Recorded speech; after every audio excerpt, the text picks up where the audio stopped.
নমস্কাৰ ছাত্ৰ ছাত্ৰীসকল অসমী বিদ্যা মন্দিৰ ইউটিউব চেনেলৰ অন্য এটা ভিডিঅ'লৈ তোমালোকক স্বাগতম জনাইছো। আজি আমি সপ্তম শ্ৰেণীৰ 4 নং পাঠ জনমভূমিৰ প্ৰশ্নোত্তৰসমূহ আলোচনা কৰিবলৈ ওলাইছো। এই কবিতাটোৰ ৰচনা কৰিছিল নলিনীবালা দেৱীয়ে। আহজন প্ৰশ্নোত্তৰসমূহ আমি আলোচনা কৰো। 1 নম্বৰ তোমালোকে নিজে কৰিব পাৰিবা আৰু 2 নম্বৰো তেনে ধৰণে শুদ্ধ উচ্চাৰণৰে পঢ়িবা। 3 নম্বৰৰ পৰা আমি আৰম্ভ কৰো।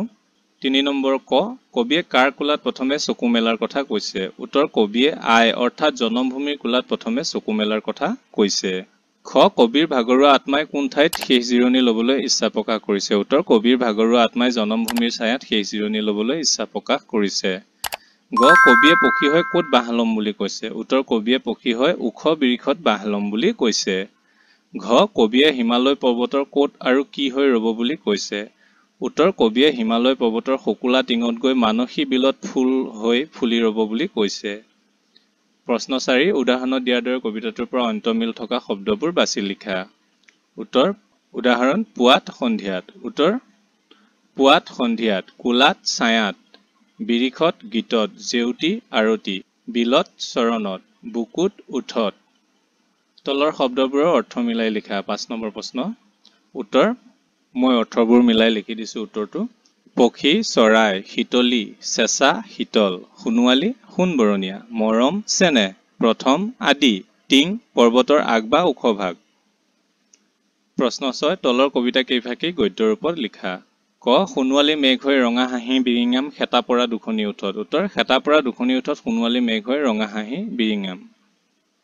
আকাশত তৰা হৈ ৰৌ লাগি চাই ৰম সেউজীয়া শুৱনি জেউতি। উত্তৰ সেউজীয়া শুৱনি জেউতি আকাশৰ তৰা হৈ ৰৌ লাগি চাই ৰম।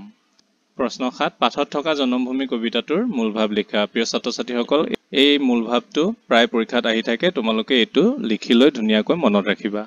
উত্তৰ নিজৰ উপজা ঠাইখন সকলোৰে আপোন। কবি নলিনীবালা দেৱীয়ে তেওঁৰ উপজা ঠাইখনৰ প্ৰতি থকা ভালপোৱা এই কবিতাটোৰ দ্বাৰা সুন্দৰকৈ প্ৰকাশ কৰিছে। কবিয়ে তেওঁৰ অতিকৈ প্ৰিয় জনমভূমিত জীৱনৰ আদিম পুৱাত জন্ম লাভ কৰি জীৱনৰ শেষ সন্ধিয়াত ইয়াতে চকু মুদিব খুজিছে। মৰাৰ পিছতো যেন তেওঁ বাৰে বাৰে ইয়াতে জন্ম হয় আৰু ইয়াতে মৃত্যুবৰণ কৰে। কবিয়ে পক্ষী হৈ আকাশৰ বুকুত উৰি ফুৰিব আৰু ওখ বিৰিখত বাহ সাজি থাকি পুৱতিৰ লগে লগে বনৰীয়া সুৱদী গীত গাই গাই দেশ মাতৃক জগাবলৈ ইচ্ছা কৰিছে। আকাশৰ তৰা হৈ দেশ মাতৃৰ সেউজীয়া শুৱনি জেউতি পান কৰিবলৈ আৰু জোনাকৰ লগত মিলি গৈ বিমান পথত ৰৈ উৰে ৰাতি দেশ মাতৃৰ আৰতি গীত গাবলৈ ইচ্ছা কৰিছে। হিমালয় পৰ্বতৰ শুকুলা টিঙত থকা মানসী বিলত ফুল হৈ ফুলি থাকিব আৰু মলয়াৰ চুৱৰত পাৰিজাত ৰেণুখানি দেশ মাতৃৰ চৰণ ধুৱাবলৈ ইচ্ছা কৰিছে। নদী হৈ নিতৌ দেশ মাতৃৰ চৰণ দুখনি পখালিবলৈ আৰু মাটি হৈ দেশ মাতৃৰ বুকুত মিহলি হৈ যাবলৈ খুজিছে। আকৌ সোণোৱালী মেঘ হৈ জনমভূমিৰ খেতা পৰা ওঠ দুখনিত ৰঙা হাঁহি বিৰিঙাব খুজিছে। এইদৰে কবিয়ে তেওঁৰ উপজা ঠাইখনক জীৱনে মৰণে ভালপোৱাৰ কথা কবিতাটোৰ মাজেৰে প্ৰকাশ কৰিছে। প্ৰশ্ন 9 তলৰ শব্দবোৰৰ বিপৰীত অৰ্থ বুজোৱা শব্দ লিখা। মই উত্তৰবোৰ ধুনীয়াকৈ লিখি দিছো, তোমালোকে চাই চাই লিখিবা। জনম এইটো আৰম্ভ নহয়, মৃত্যু হ'ব লাগিছিল। মৃত্যু, ওখ চাপৰ, ছাঁ পোহৰ, ৰাতি দিন, দুখীয়া ধনী। এটা মোষ্ট ইম্পৰ্টেণ্ট অতিৰিক্ত প্ৰশ্ন উত্তৰ শিতানলৈ আহিছো। অতিৰিক্ত অৰ্থাৎ পাঠৰ ভিতৰুৱা প্ৰশ্ন উত্তৰ যিবোৰ পৰীক্ষাত প্ৰায় আহি থাকে।